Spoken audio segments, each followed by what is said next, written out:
I am not a two-stroke mechanic. So to be honest, I don't really want to take it apart because I just don't.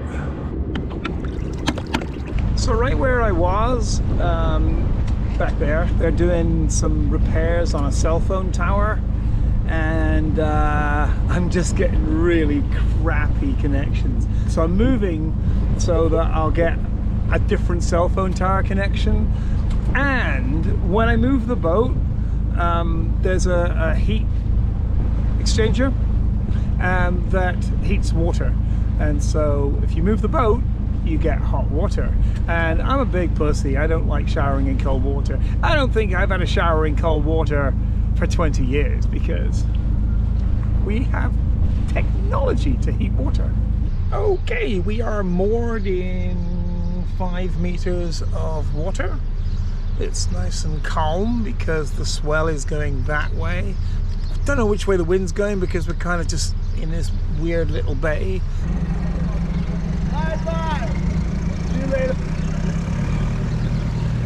And if you could do me one huge favor, don't worry about subscribing or liking or commenting, but if you could share this video with one other person or post it in one group somewhere, then that would be a massive favor to me. So thank you very, very much. Just going out for the evening. There's my taxi.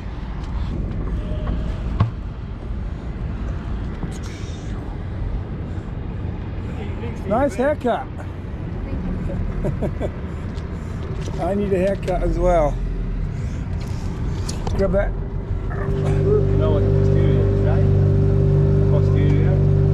Posterior means the back.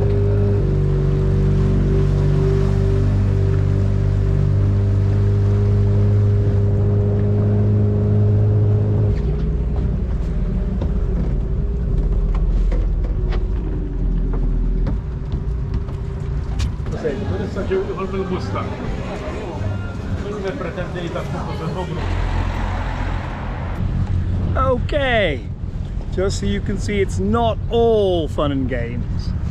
We've had a couple of days of just really shitty weather. Not bad, I mean, it's not blowing a gale. And because we're in the bay, the waves are just waves because they're blowing across, the wind is blowing across the bay. It's not coming in from way over there behind all these big ships, which is the Mediterranean Sea. So there's no swell in here. So it's not too bad. Even when it's bad, it's not that bad. But my generator, which is under there, just wouldn't start. And it's like, God damn it. Because when it's not bright sunshine, that solar panel doesn't work because the clue is in the name solar. If it was a cloud panel, it'd be functioning fantastically, but as you can see, it's just clouds, so no solar, and then the generator won't start, and it's like, God damn it. So right now there are 4 issues. Firstly, it's freaking windy as hell, and the boats are just, that's my friend's boat there, they're just bouncing around all over the place. Now I've managed to secure mine slightly sideways. I put another anchor down there, so that actually pulls the back of the boat into the wind a little bit. The second one is like my stupid generator packed up. It just wouldn't start, and it's like, it's been running fine, haven't changed anything, and it just won't start. But I tweaked my back, probably trying to start it, and so if I try and start it again, it's going to hurt my back even more, and it's already taken about a week to get it healing up. But and my friend couldn't start the generator either, and he's a bit stronger than I am. And then I got out my my sort of backup generator, which was my first generator.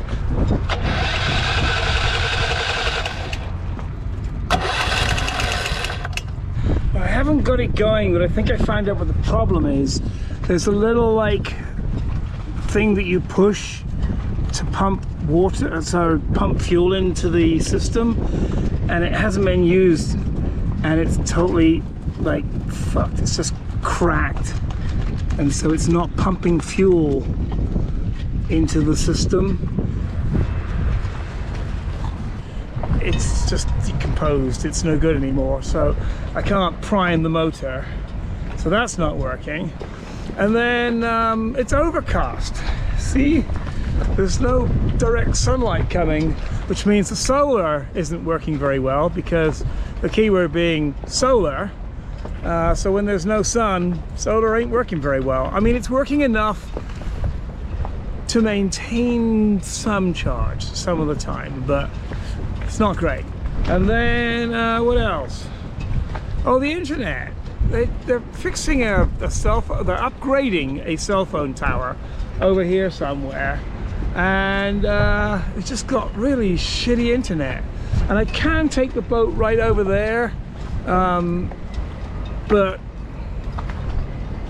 hey, I just can't be bothered. So I'm putting up with the crappy internet for a couple of days. And there's me complaining about stuff. I look over there, there's some chap swimming. We have an important delivery. What do we have? Your outboard. We have a repaired outboard. We're just going to figure out. Nothing's simple in boat life, ever. All right, what are we doing? So, wait, let me come close there. Why does it keep moving? Because we don't want it, mate.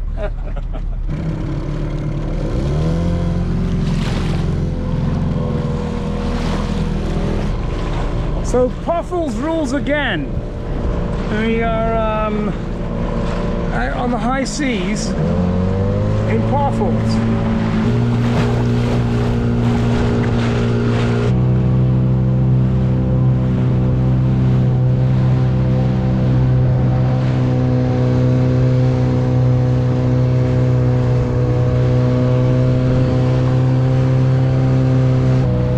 Just gives me a lot more flexibility of where I pick to drop my anchor, because it means I can go ashore after dropping my anchor quite easily instead of rowing, and rowing's hard work. Of course, I probably should have put more fuel in the tank, but I didn't. And we've got some fuel on board. Engines work so much better with fuel on board. It's a happy motor. The thing with two-strokes is you gotta run them. If you leave them for more than a week, they just don't want to start. So 2 steps forward, 1 step back. I got my generator mounted at the front here, so it's the quietest place for it as far as the boat and my neighbors are concerned, which is good. The outboard motor came back to me running beautifully. But my iPhone just died. I've had this thing for freaking years, and it won't charge up. It's an iPhone 7, but I like the home button. It's like, yeah, dink. I can do it while I'm asleep. I don't need to turn lights on. It's awesome, but Apple freaking did away with it, so now I have to contend with swiping up, and I don't know. Whenever I've tried the new phones, I don't like them, but what are you gonna do? I just came out to take a closer look at this container ship that's moving. It's so impressive. I mean, that is a big ship. 10 years ago, it was one of the biggest in the world. It's also powered by natural gas, which is kind of interesting. Well, it says natural gas, but that does not look like natural gas. There's probably some big diesel generators on board or something like that. Here we see a master shipman, boatsman type of person tying extraordinary knots. They're like no knot anyone's ever seen before. It's like science. Right? Maltese knot. Yeah, it's a Maltese knot with a double twist on it. That's very important. Yeah. for friction. Yeah, yeah, absolutely. Friction. Right, so we're having a little Birchwood owners meetup here, and there's an old Birchwood.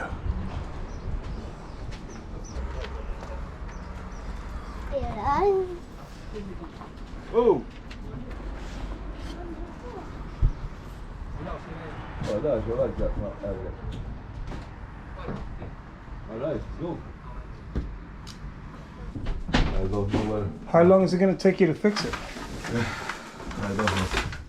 There you go. But only one I found. It was like this here, and everything is. Right. And I shifted the upper part, so here will be more bigger. I like the front opening window, but my boat, it doesn't have good ventilation. That's so.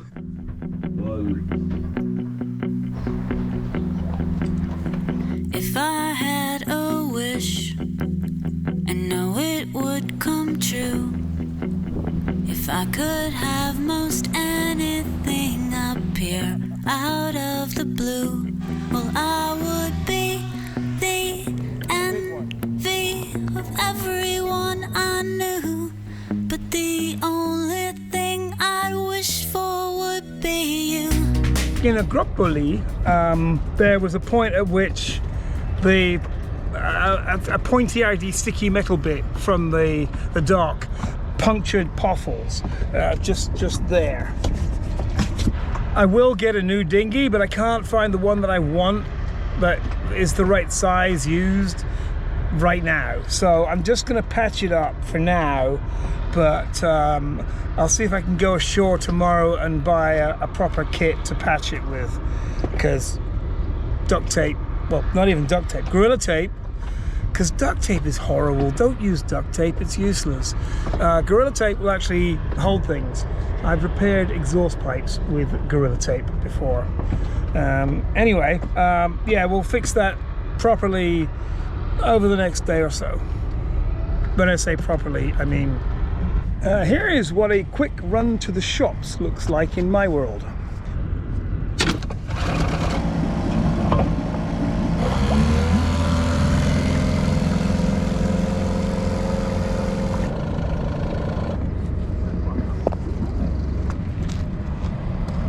You might think the buses were a bit crazy here, but you'd be wrong.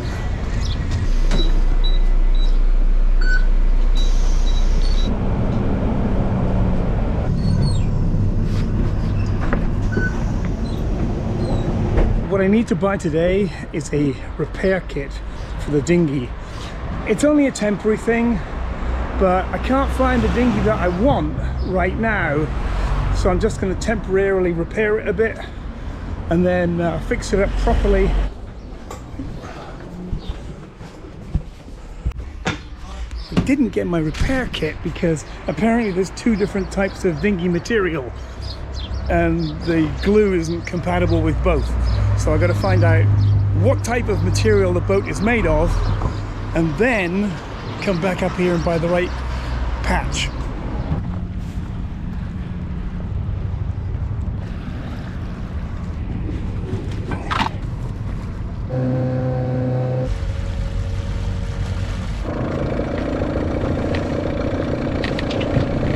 The problem is, how do you carry the dinghy around with the big boat? If I'm moving the big boat 20 kilometers, 30, 40 or more, I don't want to be towing the little dinghy behind me because that just puts too much strain on everything. So that's not going to happen.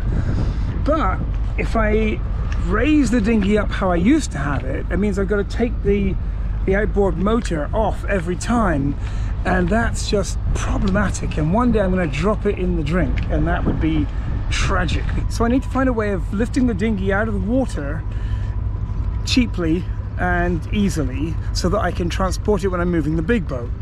Now I am going to build a couple of davits out the back. Davits are these things, and they're very useful, but I don't have them on my boat. And if I'm gonna get them fitted, it would probably cost about 600 euros.